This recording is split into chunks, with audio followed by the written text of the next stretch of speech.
Omega and Tag Heuer, two brands that have something in common. Yes, they're both huge Swiss brands that do hundreds of millions every year in sales, but they're also related by something else. They're both brands that have done collaboration watches that left collectors feeling underwhelmed. The Tag Heuer collaboration was not well received by collectors, with some people claiming that it was overpriced and lacked quality. Of course, we then have Omega with the Moon Swatch that was, sure, a lot of fun. I even bought one myself, but £250 for a plastic watch that can't be repaired? Yeah, that one was a little bit of a letdown. The reason I mention these two brands today isn't just to bash on them for no reason. It's because they've popularized the idea of a collaboration watch in modern times. Because even though collectors like myself didn't exactly enjoy them, they've been wildly popular and made eye-watering amounts of cash. Especially the Moon Swatch, which apparently sold over 1 million units in the first year alone. But finally, we have a collaboration watch that's been done right. From the price, to the marketing, to the branding, to the design, to the execution. How? Let's discuss. Hello there, my name is Kieran, welcome to Top Tier Ticker. I hope you're having a good day. Today's video is slightly different from my usual review, because I'm not really going to dive into the details of this watch like usual. Instead, I want to discuss what this watch has got right. Because I've seen a lot of attempts at the collaboration watch now, and most of them just feel like an attempt to drum up some easy press. But I think this one got almost everything right, and is therefore a template on how collaboration watches should be done going forward. The watch I'm talking about is the Gimlet, a special edition watch made for the British Watchmakers' Day by two British brands. One of Britain's oldest watch brands, Fears, and one of Britain's youngest, Studio Underdog, with Fears being founded in 1846 and Studio Underdog just 2021. So already there's a bit of a story here, a complete contrast of heritage. Now this watch is limited to just 200 pieces, and the only way to buy it was to attend the British Watchmakers' Day event. They had 100 for sale in the morning slot, and then 100 available for the afternoon slot. I believe the queue started to buy this watch at around 6 AM, so about 4 hours before the show even started, which just shows how much people really wanted this watch. I started queuing around 9:15, so 45 minutes before the start time,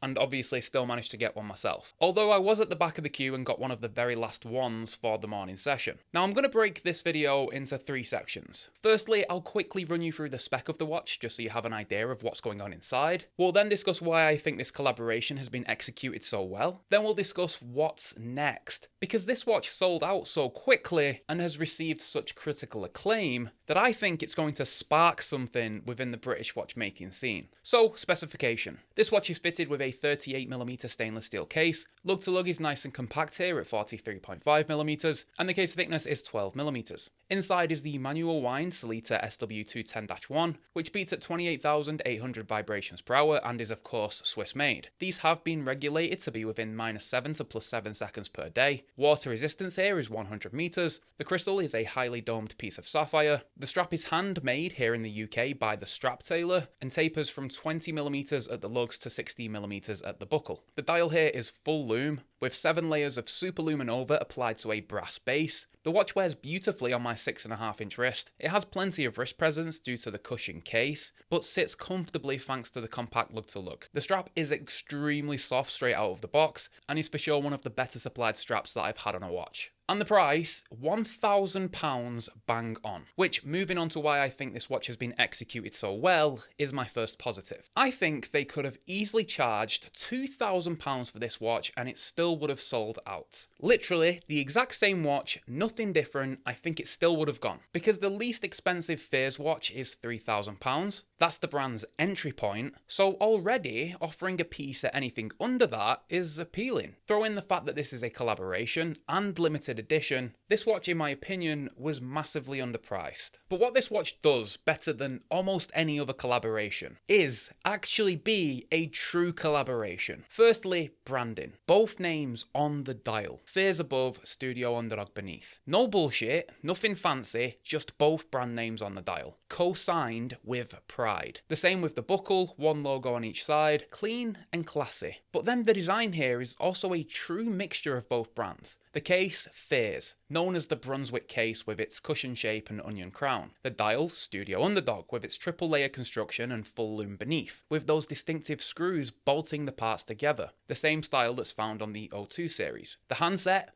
Fears, with its skeletonized syringe construction that's found on their Brunswick models. And then the strap is Studio Underdog, using the same supplier that they use for all of their watches. Therefore, this watch is a proper mix of both brands. It feels like a Fears and a Studio Underdog at the same time, which is impressive considering how different the style of each brand is. Fears is classical, understated and elegant. Studio Underdog, quirky, colourful and playful. And somehow this watch looks classical, understated, elegant, quirky, colourful and playful all at the same time, which I didn't think was even possible. Of course, this watch sold out in both sessions, and it would have sold out in minutes if it was sold online, I'm sure. And before anyone says anything, yes, I did buy this watch. I queued 2.5 hours to buy it, no special treatment here, I paid full price. And understandably, these watches are selling for above retail on eBay already, because as mentioned, I think these were underpriced. And as time goes on and these get swallowed up by actual collectors and not flippers, I think they'll be going for even more. And due to the success of this watch, both in terms of hype and actual sales, Fears and Studio Underdog have already confirmed something else will be coming. I'm guessing it will be something very similar,